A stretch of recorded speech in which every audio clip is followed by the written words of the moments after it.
Napoleon Bonaparte. You've heard the name, right? It's one of those names that just echoes through history. He's this massive, towering figure that everyone knows. But his real story? Well, it's this incredible whirlwind of ambition, genius, and yeah, a whole lot of bloodshed that most of us don't really get. So what's the deal with him? Was he this brilliant visionary who basically catapulted France into the modern world? Or was he just a ruthless tyrant whose ambition left a massive scar across an entire continent? That's the big question we're going to dig into right now. Okay, so to really understand this guy, we have to go right back to the beginning. His story doesn't start in the glitzy heart of France, but on the rugged island of Corsica. And that fact alone instantly marked him as an outsider in the very country he would one day rule. Just look at this timeline.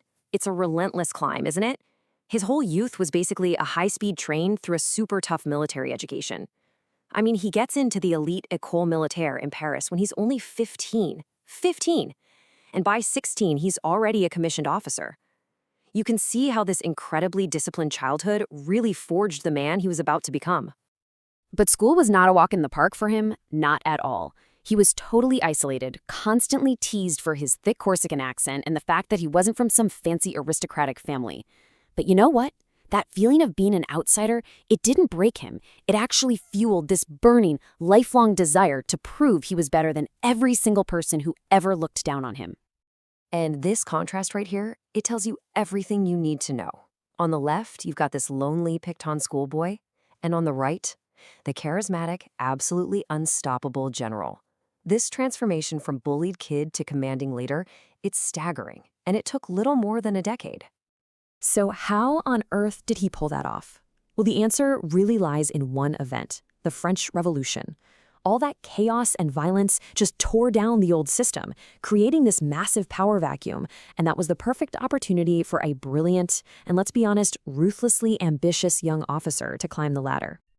Napoleon's rise to power was a total masterclass in seizing the moment. It really happened in 4 critical steps. First, at Toulon, his pure military genius gets him promoted to general at the crazy young age of 24. Then, back in Paris, he shows his political, ruthless side, saving the government and becoming a national hero.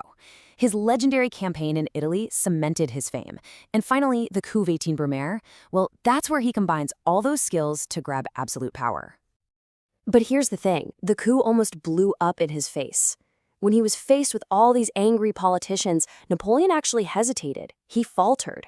It was his brother, Lucien, who saved the day. He rallied the troops, they dismantled the government, and just like that, handed all the power over to Napoleon. It was an incredibly close call.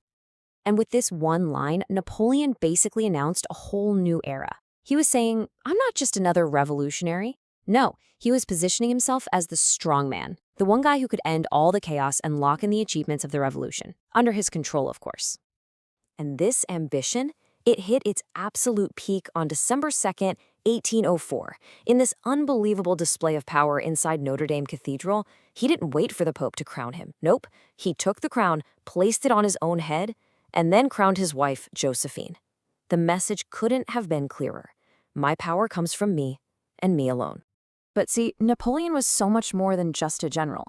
You could argue that his most lasting legacy isn't all his battlefield victories, but the modern, centralized French nation that he literally built from the ashes of the revolution. He created institutions that are still the very bedrock of France today.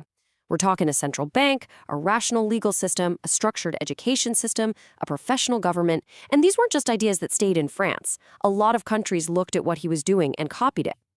Okay, of all his reforms, the Napoleonic Code, this thing is the big one. It's a real game changer. And it wasn't just some boring list of laws, It was a totally revolutionary way of building a country from the ground up. It locked in these huge ideas like equality for everyone under the law. And it even brought in stuff that was, well, pretty radical for the time, like making divorce legal and guaranteeing religious freedom. This single document just swept away centuries of old-school feudal rules and ended up being the blueprint for legal systems all over the world. And these reforms weren't just abstract ideas on paper. They brought real, tangible stability. He set up the Bank of France and a solid new currency, the franc. You have to remember, after a decade of total turmoil and crazy hyperinflation, This brought back economic order and made people believe in the French state again. But all of this new French glory, it was built on a foundation of non-stop war. It came at a price that is almost impossible to imagine, paid for with the lives of millions of people all across Europe.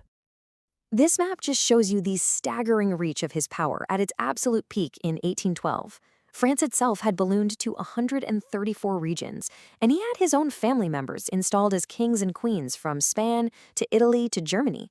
He was, without a doubt, the master of continental Europe.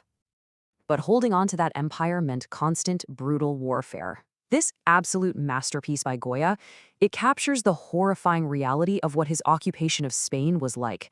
For millions of people, Napoleon wasn't some liberator spreading new ideas. He was the Corsican ogre, a monster who devoured their sons for his wars. And this right here captures the central, tragic contradiction of his entire reign.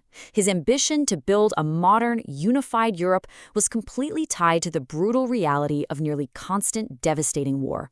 And in the end, it was almost inevitable. The very thing that made him successful, warfare, is what caused his downfall, leading to that catastrophic invasion of Russia and his final crushing defeat at Waterloo. So that brings us back to where we started. How are we supposed to make sense of this guy?